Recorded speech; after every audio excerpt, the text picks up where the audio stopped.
Hello everybody, welcome to divinely guided 7777। कैसे हैं आप सब लोग। मैं आ गई हूँ एक और फ्रेश रीडिंग के साथ और आज की रीडिंग होगी टोटली आपके पर्सन की करंट एनर्जीज पर। और पूरी डिटेल रीडिंग होगी, एंड तक देखिएगा because I will be telling you about the current energy, feelings, intentions, thoughts and अगर मुझे एक्शन नज़र आया तो रीडिंग लंबी हो सकती है, पहले से ही माजरत कर लेती हूँ। और रीडिंग को एंड तक देखिएगा, एंड में आपके लिए गाइडेंस भी होगी। तो टाइमलेस होगी, जनरल और कलेक्टिव होगी। जब कभी भी आपकी नज़र से गुजरेगी तो ये आपका उस वक्त का मैसेज होगा। मैसेज वही लीजिएगा जो लगे आपको अपनी सिचुएशन से मैच करता हुआ। टैरो में ये मैसेजेस आए हैं, सब अपने ऊपर इम्पोज मत कीजिएगा और इनकी बेसिस पर कोई फाइनल डिसीजन मत बनाइएगा। हमेशा अपनी प्राइवेट रीडिंग लें, मुझसे लें या किसी और से लें, और जब आपको तसल्ली हो जाए कि आपने तमाम इन्फॉर्मेशन गैदर कर ली तभी आप किसी कंक्लूजन पर पहुँचें। डिस्क्रिप्शन बॉक्स में मेरा नंबर मौजूद है, साथ में सेकंड चैनल का लिंक भी मौजूद है। दोनों ही चैनल पर रीडिंग्स को देखने के लिए, पसंद करने के लिए लाइक, शेयर और सब्सक्राइब का बटन दबा दीजिए। और दोनों ही चैनल पर प्राइवेट रीडिंग लेने के लिए कॉन्टैक्ट नंबर एक ही है। So without any further delay let's see के आपके पर्सन की इस वक्त eight the very moment current energies कैसी हैं।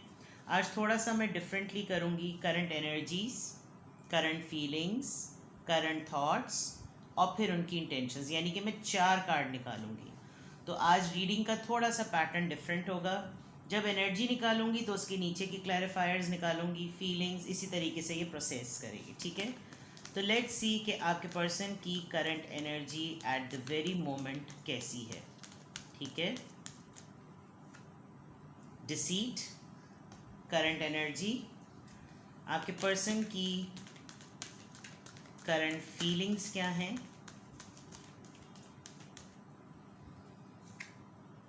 Envy, very negative things. Current energy, current feelings, आपके पर्सन के माइंड में इस वक्त क्या है, व्हाट आर दे थिंकिंग। 25 और number 20, current thoughts, door to value और राइट, सही है। And bottom of the deck, door to spirit, root chakra. Intentions बिल्कुल एंड में देखते हैं। अभी मुझे इंटेंशंस की वाइब नहीं आ रही तो मैं इंटेंशंस नहीं देख रही, ठीक है। आपके पर्सन की करंट एनर्जी में अगर देखूं तो आपके पर्सन जो है वो इस वक्त, सबसे इम्पॉर्टेंट बात, इस वक्त ये अपने नेगेटिव एनर्जी के फेज़ में है। अच्छी वाइब बिल्कुल भी नहीं है और इनके साथ या तो कोई बहुत सीरियस धोखा हुआ है या ये इनको लग रहा है कि इस वक्त दुनिया का हर इंसान सिर्फ धोखेबाजों से भरा हुआ है। इनको इनफैक्ट आप पर भी बहुत सीरियस डाउट हो रहा है। इनको आपके मुताल्लिक कोई बात ऐसी लग रही है या इनको कोई ऐसी डायरेक्शन दे रहा है कि आप पर भी शक किया जाए। अदरवाइज़ इनको लिटरली इनका नेगेटिव माइंडसेट इतना हो गया है कि तमाम चीज़ें जो हैं वो मनफी तौर पर ही ये मैनिफेस्ट कर रहे हैं।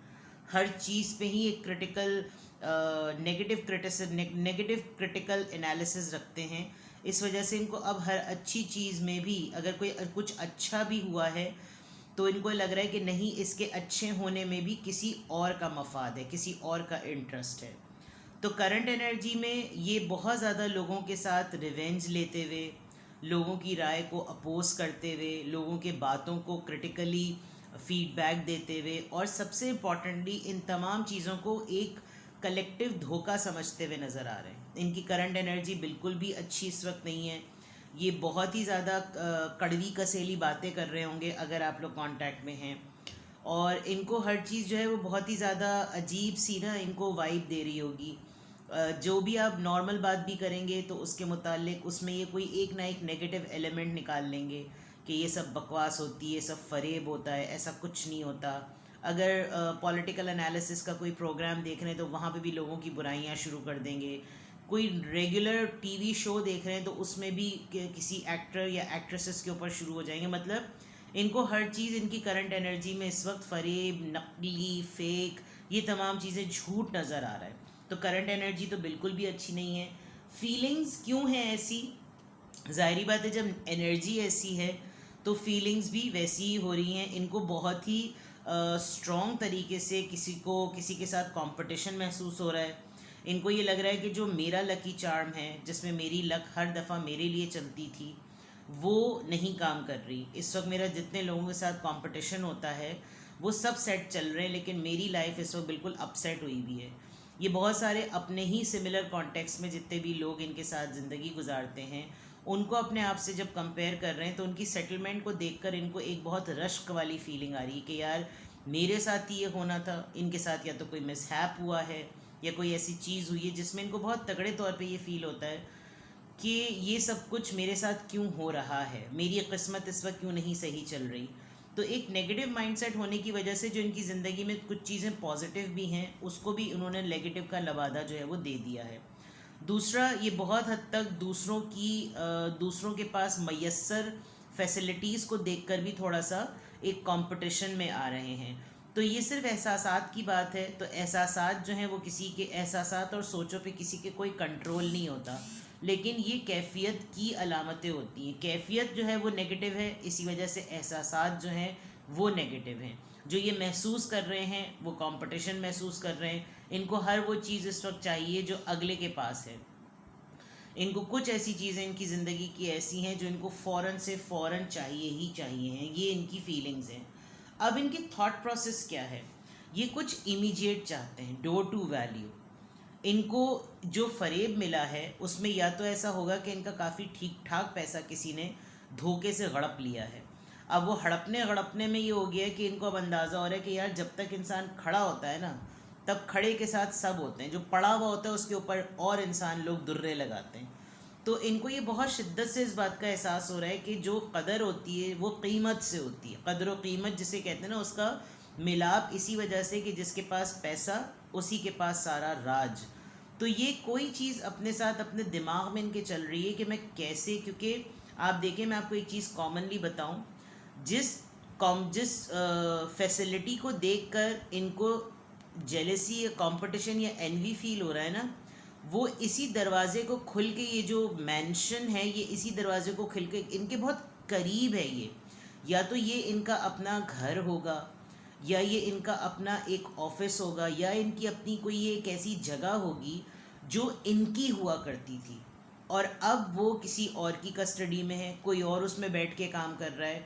तो एक ना इनको ये महसूस हो रहा है कि यार ये मेरी चीज़ होते हुए मेरे अपने पास नहीं है, और मैं क्या ऐसा जादू चलाऊं, मैं कैसे ऐसा वो पत्ता फेंकूं, मैं कैसे ऐसी वो कोई ऐसी ब्राइट चीज़ करूं कि ये मेरे पास आ जाए। बिकॉज इस वक्त इनको बहुत ज़्यादा वैल्यू फील हो रही है, और ये हो सकता है इनको बिज़नेस में इनका काफ़ी नुकसान हुआ हो। जेंडर्स कोई मैटर नहीं करते, ख़वातीन भी बिज़नेस वुमेन होती हैं, और उसकी वजह से ही वो उनको प्लस माइनसेस और अच्छे और बुरे एक्सपीरियंसेस मिलते हैं। तो अगर आपकी पार्टनर फ़ीमेल है, ये उनके साथ भी हो सकता है। और अगर आप फीमेल्स देख रही हैं तो आपके पर्सन आप अपने आप को लिटरली उनके थॉट प्रोसेस में इस वक्त चल रहा है कि मैं कुछ ऐसा करूं कि मेरे पास ये वापस आ जाए। इनसे ये बर्दाश्त नहीं हो रहा कि इस वक्त ये चीज़ किसी और के पास है। अगर आपके पर्सन की ओवरऑल एनर्जी में चेक करूं तो ये इनका एक टेस्ट भी है, ये इनको एक स्पिरिचुअल अवेकनिंग की तरफ भी लेकर जा रहा है। इस वक्त इनकी बर्दाश्त की भी टेस्ट हो रही है, इनकी आजमाइश का भी टेस्ट हो रहा है, और सुकून जो है वो इनको मिल रहा है, मिल सकता है। लेकिन अभी इनकी एनर्जी जो है वो पॉजिटिव नहीं है। ये डोर टू स्पिरिट या इनकी ओवरऑल एनर्जी एक एल्यूजन और एक डिल्यूजन है। इस वक्त ये धोखे को, फ़रेब को ज़्यादा प्रायोरिटी दे रहे हैं। धुंधलाहट इनके सामने इतनी ज़्यादा आ चुकी है कि इनसिक्योरिटी जो है वो इनको घेरे हुए है। तो इस वक्त आपके पर्सन की एनर्जी और फीलिंग्स तो बहुत नेगेटिव हैं, और थॉट प्रोसेस में डेफिनेटली आपके पर्सन एक प्लान को स्ट्रेटजाइज कर रहे हैं। ये कुछ ऐसा करना चाहते हैं कि वापस से इनका इक़्तिदार, इनकी पावर और इनका पैसा जो है ना वो इनके पास वापस आ जाए। तो अगर आपका अपने पर्सन से कांटेक्ट है और आपको मालूम है कि हाँ ये एक फ़ाइनेंशियल और सोशल टर्मोइल से गुज़र रहे हैं, तो डेफ़िनेटली ये बातें बिल्कुल ठीक हैं। और अगर आपका उनसे कांटेक्ट नहीं है तो आपके पर्सन की स्टेज, फेज़, एनर्जी, फीलिंग्स और थॉट्स यही हैं जो इस वक्त कार्ड्स में पता चल रही हैं, ठीक है ना। कांटेक्ट होने की वजह से आपको कंफर्मेशन हो जाएगी और नो कांटेक्ट में आपको इन्फॉर्मेशन मिल जाएगी। तो कंफर्मेशन और इन्फॉर्मेशन का जो डिफरेंस है वो आपके स्टेटस ऑफ रिलेशनशिप पर डिपेंड करेगा, ठीक है। अब इनको क्लैरिफाई करते हैं। अब मैं फीलिंग्स को, सबसे पहले एनर्जी को, ये जो डिसीट, फरेब, धोखे की एनर्जी आई है, इसको क्लैरिफाई करती हूँ कि आपके पर्सन की एनर्जी एक फरेब की, एक धोखे की, एक नेगेटिविटी की क्यों है। Queen of cups, cancer, Scorpio, Pisces and king of cups. Alright, आप लोगों के रिश्ते में भी दरार आई हुई है। इनको धोखा, जो मैंने कहा था ना कि इनको धोखा सिर्फ पब्लिकली नहीं लग रहा, इनको हर चीज़ में धोखा नज़र आ रहा है। इनको आप पर भी डाउट हो रहा है और आप दोनों एक डिवाइन काउंटर पार्ट्स हैं। आप दोनों एक दूसरे का बेस्ट कपल हैं और इनको ये फरेब और धोखा इसलिए भी बहुत सिग्निफिकेंट लग रहा है कि आप बहुत क्लोज्ड ऑफ भी हो गए हैं। तो आपके क्लोज्ड ऑफ होने पर इनको ये भी डाउट है कि ऐसे ही कोई क्लोज्ड ऑफ नहीं होता। ऐसा हो ही नहीं सकता कि इंसान जो है वो इंडिपेंडेंटली क्लोज्ड ऑफ हो जाए। उसकी ज़िंदगी में भी यकीनन कोई ना कोई होगा। अगर मैं नहीं हूँ तो कोई ना कोई तो होगा, वरना ऐसे इंसान कोई इतना बहादुर नहीं होता जो अकेले ज़िंदगी गुजार ले। तो ये डेफिनेटली इनकी एनर्जी है, क्योंकि ये ख़ुद एक अकेले आइसोलेटेड दौर से गुजर रहे हैं, चाहे आप इनके साथ हों भी या ना हों। लेकिन आप दोनों इस वक्त एक दूसरे के लिए अवेलेबल नहीं हैं। शायद आप दोनों एक दूसरे को पॉजिटिवली हैंडल करते हैं। जब एक दूसरे को पॉजिटिवली हैंडल नहीं कर रहे तो डेफिनेटली ये फरेब, धोखा, नेगेटिविटी का गलबा जो है वो आ रहा है। इतना परफेक्ट आंसर कभी आता नहीं है जितना परफेक्ट आपके पार्टनर की एनर्जी में रिवील हो रहा है। एनवी का कार्ड आपके पर्सन की फीलिंग्स में क्यों आया है, लेट्स सी।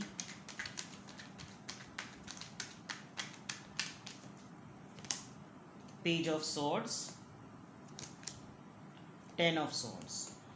देखें, ये उन तमाम लोगों को जो इनके रियल लाइफ रूटीन से रेजोनेट करते हैं, यानी कि रोज़ाना का उठना बैठना, बातचीत जिनसे होती है, उनकी लाइफ को ये सोशल मीडिया पे चेक कर रहे हैं। फ़ेस टू फेस कांटेक्ट नहीं होगा या इतना ज़्यादा कांटेक्ट नहीं रखते होंगे। इनफैक्ट ये आपको भी स्टॉक कर रहे होंगे। तो उसमें इनको ये नज़र आता होगा कि मेरी प्रॉब्लम्स किसी को नज़र नहीं आ रही हैं। मैं इस वक्त मसले में हूँ तो दुनिया क्यों सही चल रही है। यानी मेरा मसला सबका मसला होना चाहिए। एक सेल्फ ऑब्सेस्ड पर्सन होता है ना, सेल्फ नार्सिसिस्ट। थोड़ा सा इनको ये हो रहा है कि इनकी फीलिंग में जो एक कंपटीशन, एक जेलिसी और एक एनवी जो है वो इनको हो रहा है, अगर मैं खुश नहीं हूँ तो दुनिया को खुश नहीं होना चाहिए। और यही चीज़ ये कहीं ना कहीं दोस्तों की, अपने उनके इंस्टा पर, उनके फेसबुक पर, उनके व्हाट्सएप को ये चेक करते होंगे तो इनको लगता होगा कि सबकी ज़िंदगियाँ सही चल रही हैं लेकिन मेरी जो प्रॉब्लम्स हैं उसमें मैं बिल्कुल अकेला या अकेली हूँ। तो फिर दुनिया को भी खुश नहीं होना चाहिए। तो ये इनकी फीलिंग्स का पार्ट है कि ये बहुत ज़्यादा स्टॉकिंग कर रहे हैं आजकल। पुराने दोस्तों के प्रोफाइल्स और उनकी चीज़ों को चेक कर रहे होंगे। आपकी बहुत सारा एल्बम्स को जो है वो एक्सप्लोर कर रहे होंगे। और कोई किताब भी पढ़ रहे हैं तो वो भी कोई ऐसी ड्रामेटिक और सस्पिशियस किताब होगी जिसमें सस्पेंस होता है और जिसके अंदर जो है वो मैनिपुलेशन होती है, पॉलिटिक्स होती है। अब उसमें भी इनका माइंडसेट कुछ इस तरह का बढ़ रहा है, जो जहन में उसको पढ़ने के बाद इनके आइडियाज़ आ रहे हैं वो भी नेगेटिव डेवलपमेंट कर रहे हैं। अगर कोई वीडियो, कोई मूवी, कोई सीरीज़ देख रहे हैं तो वो भी ऐसी देख रहे हैं कि जिसके अंदर पैतरे आजमाने की बात है, शतरंज वाली जो हरकतें होती हैं। तो ये कॉम्पिटिशन्स इनके, क्योंकि इनका माइंड जो है वो जिस हिसाब से प्रोसेस कर रहा है वो यही है कि ये कोई स्ट्रैटेजी करें।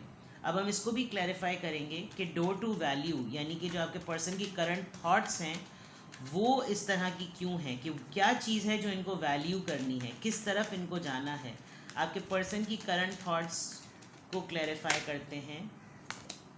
9 of pentacles, taurus, Virgo, Capricorn, 10 of pentacles. ये मामला इनकी फैमिली का आ गया है। या तो इनकी फैमिली दरबदर हुई है या इनकी फैमिली जहाँ रहती थी वहाँ से उनको अपनी जगह बदलनी पड़ी और ये बिल्कुल अकेले हुए हैं। मैरिड हो सकते हैं, आप किसी मैरिड पर्सन से डील कर रहे हैं, आपके पार्टनर ये खुद ही हो सकते हैं, ये खुद कहीं हैं, आप लोग कहीं हैं, और ये तमाम चीज़ें डिफरेंसेस की तरफ हैं।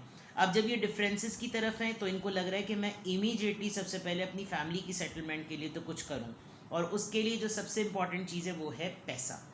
तो ये इनकी स्ट्रैटेजी जो है वो इस वक्त ये अफोर्ड नहीं कर सकते। इस वक्त इनको फैमिली सपोर्ट की बहुत ज़्यादा ज़रूरत है, और इस फैमिली सपोर्ट में इनको एक्चुअली अकेले रहना पड़ रहा है। तो इनके थॉट प्रोसेस में यही चीज़ें, इनकी थॉट्स ऐसी हैं कि मैं कब तक इस तरह का एक सिंगल इंडिविजुअल की तरह रहूं, जबकि मेरी फैमिली है, जबकि मेरा पार्टनर है, मुझसे दूर है, जो भी है, लेकिन मुझको ये जल्द से जल्द चीज़ सेटल करनी है ताकि मैं अपनी फैमिली को एक स्टेबिलिटी दे सकूं। तो इनका थॉट प्रोसेस जो है वो इसी तरह की स्ट्रैटेजी और प्लानिंग को कर रहा है। लेट्स सी, आपके पर्सन की थोड़ी सोशल लाइफ को रिवील करते हैं।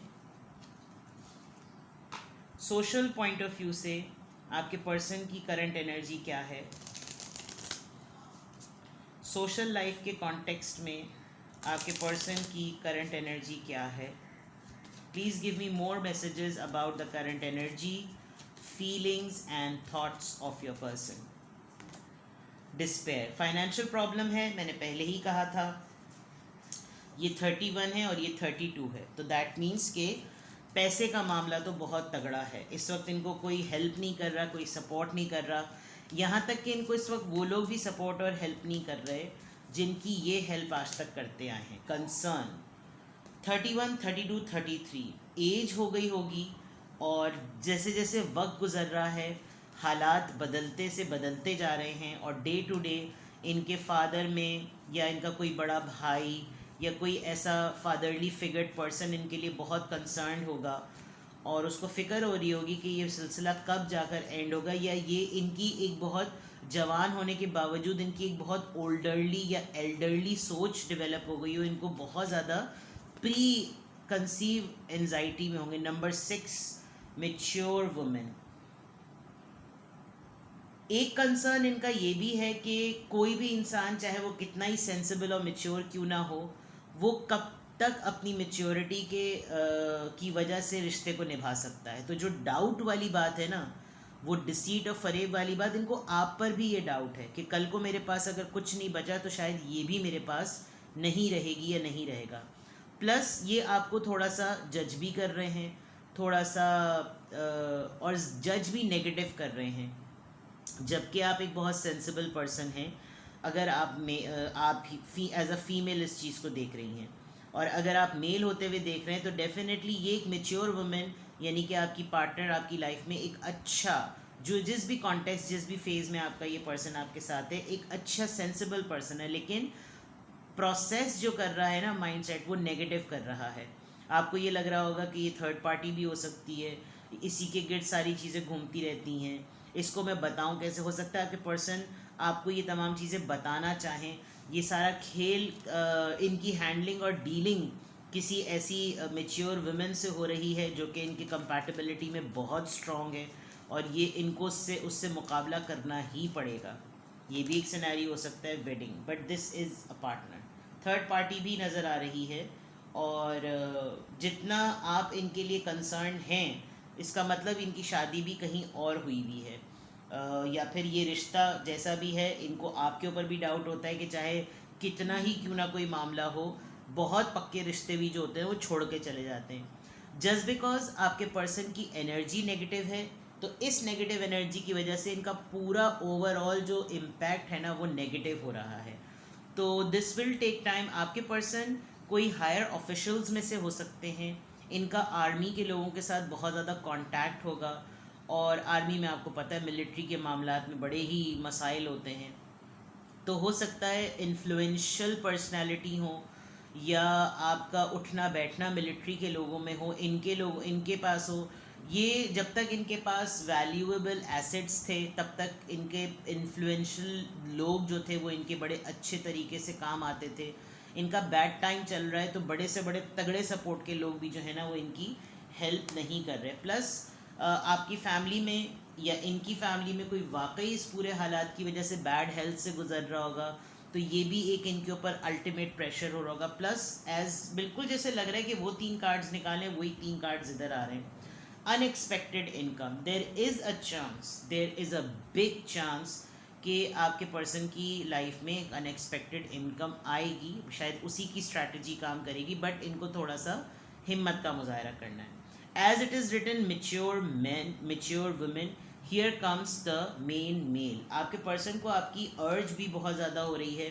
कोई एक आदमी या तो इनकी ज़िंदगी में बड़ा ही मेस क्रिएट करने का एक बहुत बड़ी रीज़न बन रहा है, या तो ये खुद हैं जिसकी वजह से इनके इतराफ़ में सारी चीज़ें ऐसी चल रही हैं, या फिर कोई एक बंदा है जिसने इनके साथ पंगा भिड़ लिया है। आपके पर्सन आपसे डेट भी बहुत ज़्यादा एक्सपेक्ट कर रहे हैं। ये बात फॉर श्योर है कि इस पूरी रीडिंग में मुझे एक चीज़ बहुत स्ट्रांगली लग रही है कि आपके पर्सन फाइनेंशियली बहुत बड़ी पोजीशन पर हैं। यानी ये कोई आड़े टेढ़े टटपूंजिए नहीं लग रहे, ये काफ़ी अच्छी इनकी वेल्दी पोजीशन है, और ये अपना यही स्टैंडर्ड जो है वो गेन करना चाहते हैं। The way they were they want to be. जैसे मैंने पहले कहा था कि जो इनको नज़र आ रहा है ना, इनको चीज़ अपने पास हासिल करनी, इनको वापस चाहिए। वो रेज और वो एंजाइटी, वो फ्रस्ट्रेशन, वो नेगेटिविटी, वो कंपटीशन इस वक्त इनके दिमाग पर, जिसे कहना चाहिए ना, सर चढ़ के बोल रहा है। तो आपके पर्सन इस वक्त बहुत ज़्यादा जो है वो may be your single message will work. आपके पर्सन आपको मैसेज करेंगे या आप उनको मैसेज करें, तो your single message will definitely work, but this is the entire thing about your person's current energy, current feelings, current thoughts, then clarifiers, and then the social life. Now let's see कि अगर ये reading आपसे match करती, if you think that okay fine, इसमें से बहुत सारी चीज़ें मुझसे match कर रही हैं, तो फिर आपके लिए एडवाइस क्या है, आपको क्या करना चाहिए। किस चीज़ से एडवाइस नहीं, चलें इससे एडवाइस लेते हैं। ये बहुत एडवाइस के लिए it's the best deck. What you should do.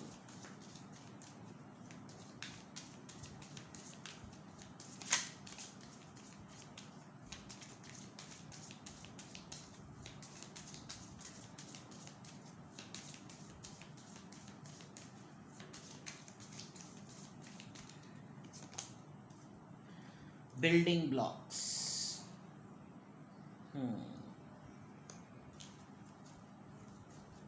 अगर तो आपके पर्सन ने आपका कैरेक्टर असैसिनेट किया है, जैसे कहा था ना मैंने, बीच में ब्लॉकेज आई हुई है, इन्होंने आपके किरदार पे बात की है, आपको टैग कर दिया कि तुम इस कैटेगरी की हो, इस कैटेगरी के हो, और कोई, मुझे लग रहा है कि इन्होंने कोई आपके साथ कुछ ऐसी below the belt comment pass किया है, तो आपने इनसे थोड़ा डिस्टेंस मेंटेन किया है। वो भी एक अपने अंदर फ्रस्ट्रेशन है, आप उस चीज़ को मेंटेन करें। आपके लिए गाइडेंस ये है कि इस वक्त इतने ये नेगेटिव हैं कि अगर आपने इनको कंसोल करने की कोशिश की तो ये सारी फ्रस्ट्रेशन आप पे निकाल देंगे, तो avoid that by the book. जो चीज़ें आपके लाइफ के नॉर्म्स पर फॉल नहीं होती, अगर आप टू डिसिप्लिन्ड पर्सन बने हुए हैं या आप बिल्कुल भी डिसिप्लिन पर्सन नहीं है, तो आपको डिसिप्लिन पर्सन बनना पड़ेगा। और अगर आप बहुत ज़्यादा डिसिप्लिन पर्सन बने हुए हैं तो थोड़ी सी फ्लेक्सिबिलिटी लानी होगी, क्योंकि ऐसा लग रहा है कि जैसे ये बाकी सबको हैंडल कर लेंगे, इनको आपको हैंडल करने में मुश्किल हो रही है, क्योंकि आप बहुत ही बाय द नॉर्म चलने वाले हैं। बस ये है, अलिफ अलिफ होता है तो अलिफ बे नहीं हो सकता, लेकिन अलिफ बे पे बन जाए तो वो कुछ अब पे बन जाता है यानी एडेप्टेबिलिटी और फ्लेक्सिबिलिटी की बात है। आपने इनकी बातों को माना भी बहुत है, जिसकी वजह से इनको ये लगता है कि हाँ भाई, ये हर दफ़ा मेरी बात को एक्सेप्ट करने के लिए वो ये वाहिद पर्सन है। अब थोड़ा सा कहीं आपने बाउंड्री सेट की है, आपको लग रहा है कि नहीं भाई अब मौत अपनी अपनी, तो ये भी इनके अंदर ना एक फ्रस्ट्रेशन क्रिएट कर रहा है। ऑब्जर्वर, इंस्टेड के आप, जैसे मैंने कंसोल वाली बात की, instead of supporting, showing empathy और सिंपैथी या कोई भी ऐसी चीज़, देखें कि ये कितना खुलते हैं, बिकॉज इस वक्त आपके पर्सन अपने ट्रू कलर्स दिखा रहे हैं। ऑब्ज़र्व करें कि ये किस नहज तक अपने डाउन मोमेंट में, लो मोमेंट में किस नहज तक गिर सकते हैं। मतलब नॉट एग्जैक्टली गिर सकते हैं, बिकॉज इस वक्त ये इतने नेगेटिव हुए हैं कि ये आपके लिए क्या फीलिंग्स रखते हैं ना, ये इस वक्त वो भी रिवील कर देंगे। शायद इन्होंने कर भी दिए किसी झगड़े, किसी लड़ाई में। तो आप कोई इनिशिएटिव अपने तौर पर ना लें, खामोशी से अगर ये आपको स्टॉक कर रहे हैं आप भी खामोशी ऑब्जर्व करें, खामोशी से इनको देखें, बट अपने स्टैंडर्ड्स को नीचे ना गिराएं, ठीक है। तो ये थी आपकी रीडिंग, आज लंबी हो गई, बहुत माजरत। कुछ भी आपसे रेजोनेट करे मुझे कमेंट सेक्शन में बताएं और अपना बेहद ख्याल रखें। Bye bye.